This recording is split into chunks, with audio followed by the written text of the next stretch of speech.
Apakah Sobat Hayden masih ingat kisah Marsina yang dibunuh secara sadis dan keji?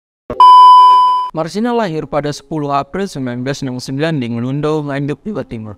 Dia merupakan anak kedua dari 3 bersaudara yang semuanya perempuan. Kakaknya bernama Marsini dan adiknya bernama Winjati. Marsina bekerja di pabrik plastik SKW di kawasan industri Rungkut. Tetapi gajinya jauh dari kata cukup sehingga ia harus mencari tambahan penghasilan dengan berjualan nasi. Marsina juga sempat bekerja di sebuah perusahaan pengemasan barang yang pada akhirnya ia hijrah ke Sidoarjo dan bekerja di PT CPS pada tahun 1990. Dan pada kisah PT CPS inilah kisah kemalangannya terjadi. Marsina adalah aktivis dalam organisasi Buruh Serikat Pekerja Seluruh Indonesia atau yang biasa disingkat sebagai SPSI. Pada awal 1993, pemerintah mengeluarkan himbauan kepada pengusaha Jawa Timur untuk menaikkan gaji pokok karyawan sebesar 20%. Namun himbauan itu tidak segera dikabulkan oleh para pengusaha, termasuk perusahaan tempat Marsina bekerja. Inilah yang menjadi pemicu unjuk rasa dari para buruh yang menuntut kenaikan upah. Pada 2 Mei 1993, Marsina terlibat dalam rapat perencanaan unjuk rasa yang digelar di Tanggulangan, Sidoarjo. Dan pada 3 Mei 1993, para buruh mencegah teman-teman yang bekerja untuk melakukan aksi mogok kerja. Namun Koramil setempat langsung turun tangan untuk mencegah aksi para buruh PT CPS tersebut. Keesokan harinya, para buruh mogok total dan mengajukan 12 tuntutan kepada perusahaan. Dan salah satu tuntutan buruh itu adalah kenaikan gaji, yang tadinya gajinya 1.700 per hari menjadi 2.250 per hari.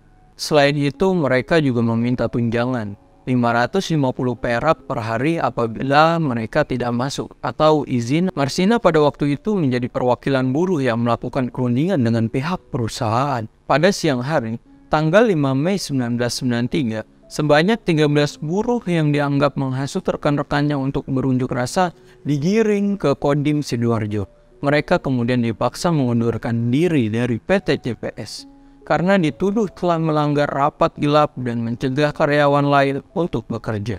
Saat itu, Marsina dikabarkan sempat mendatangi Kodim Sidoarjo untuk menanyakan keberadaan 13 rekannya yang sebelumnya digiring ke sana. Namun, sekitar pukul 10 malam, tanggal 5 Mei 1993, Marsina pun dinyatakan menghilang. Keberadaan Marsina tidak diketahui sama sekali, hingga jasadnya ditemukan dalam kondisi mengenaskan di Nganjuk pada 9 Mei 1993, yaitu 4 hari setelah Marsina dinyatakan hilang. Kasus pembunuhan Marsina ini mendapatkan reaksi keras dari masyarakat dan para aktivis HAM. Berdasarkan hasil autopsi, Marsina diketahui telah meninggal dunia pada 1 hari sebelum jenazahnya ditemukan, yaitu pada tanggal 8 Mei 1993. Adapun penyebab kematian Marsina adalah yang pertama penganiayaan berat. Selain itu, Marsina juga diketahui telah diperkosa. Dari hasil penyelidikan disebutkan bahwa Suprapto, seorang pekerja di bagian kontrol PT CPS, menjemput Marsina dengan sepeda motornya di dekat rumah kos aktivis buruh itu. Marsina kemudian dibawa ke rumah Yudi Susanto di Jalan Puspita, Surabaya. Setelah 3 hari disekap, Marsina ternyata dibunuh oleh Suwono, seorang satpam di PT CPS. Setelah kasus itu, pemilik PT CPS yaitu Yudi Susanto kemudian dijatuhi hukuman 17 tahun penjara. Sementara itu, beberapa staf PT CPS dijatuhi hukuman sekitar 4 tahun sampai 12 tahun penjara.